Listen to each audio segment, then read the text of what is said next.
Anong tawag yan? Anong mayroon dyan? Oh. May kaso po tayo.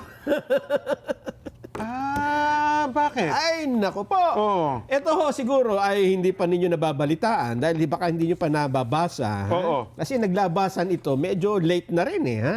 Okay. May inilabas pong desisyon ang Court of Appeals, 8th Division, promulgated April 30, 2025. Nako. Oo. Ito po yung People of the Philippines versus Honorable Abraham Joseph Alcantara. Oh. Siya po ang presiding judge ng RTC Muntinlupa Branch 204.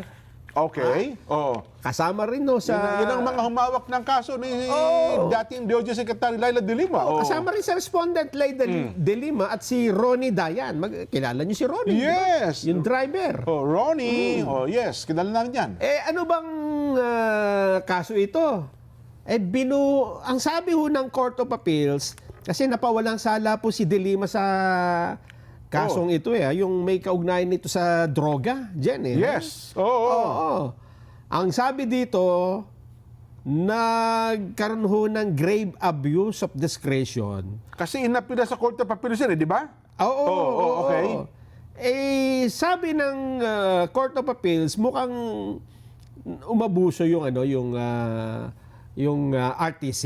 So, ibig sabihin, parang ninalify yung acquittal? Yes. Naku po. Ibinabalik yung kaso. Naku po! Oo. What? Yes. Napapawat nga talaga yan.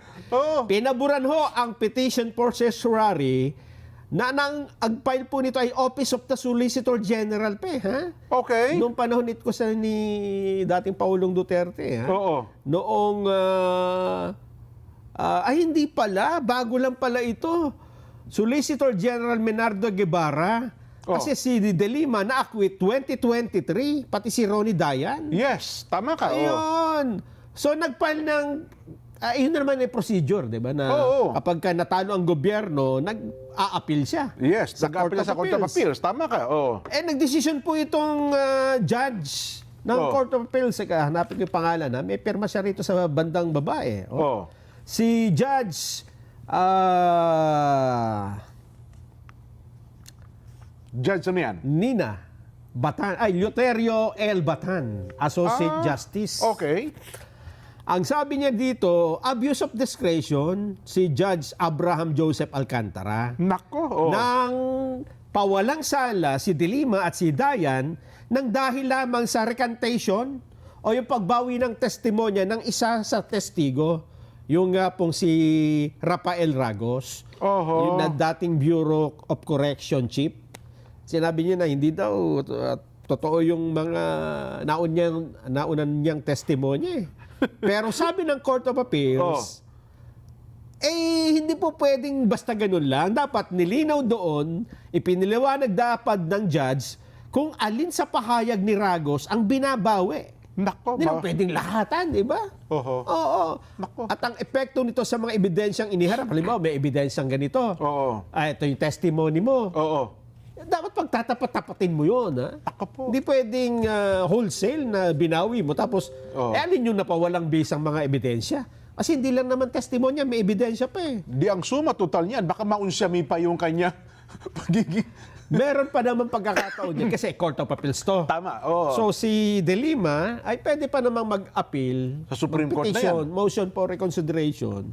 Pwedeng sa CA or iakyat na niya sa Supreme Court. Ayun. So habang dinidinig sa Supreme Court yan, pwede na siyang maupo bilang mababatas pa rin. Ganun naman. Pwede naman. Wala naman problema. Ang problema nito kapag sinabi na Supreme Court, hindi, matama yung CA. Tuloy ang kaso mo. Pwede, pag tuloy ang kaso, di, sabihin, kukulong ulit, ganun ba ibig sabihin? Ire-retrial, di ba?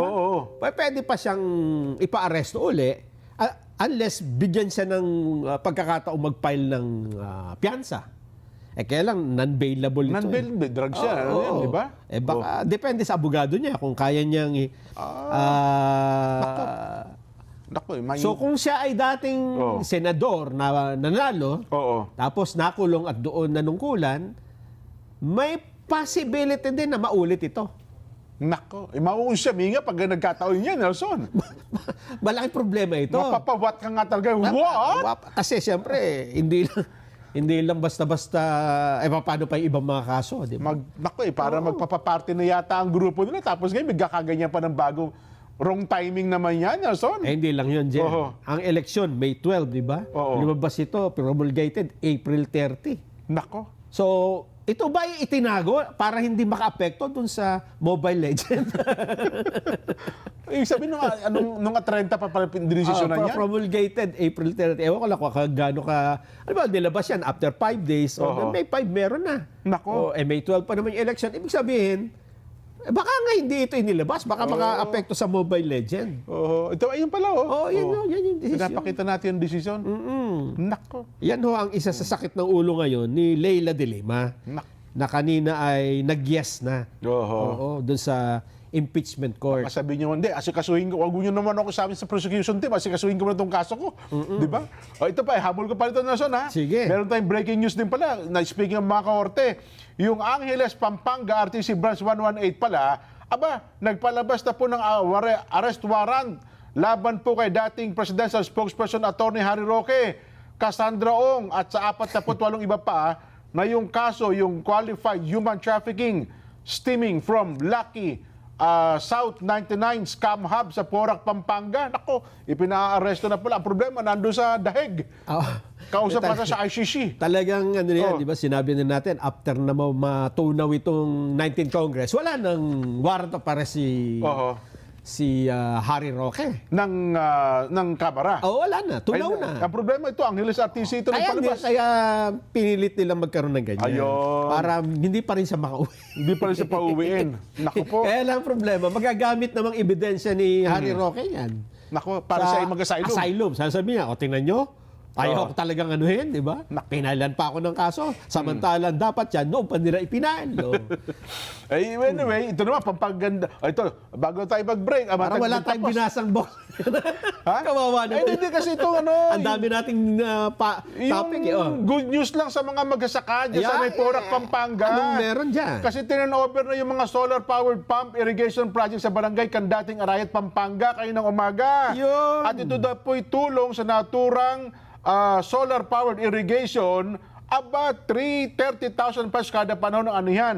At ginagastos para po nila ng diesel. 15 hectares na son, ha? 15 hectares sa sakahan na dati po nakadepende lamang sa pag-ulan. Ang ito palang turnover ng solar-powered pump irrigation ay pinangunahan mismo ng National Irrigation Administration, si Administrator Gulien, at saka nito po, ayan, kasama po si Speaker Martin Romualdez, sila ata ang nagpondo ng proyektong ito. Ayun, pampag-good news yan, para sa ating mga magsasaka. Resulta po ng ating Vox Populi.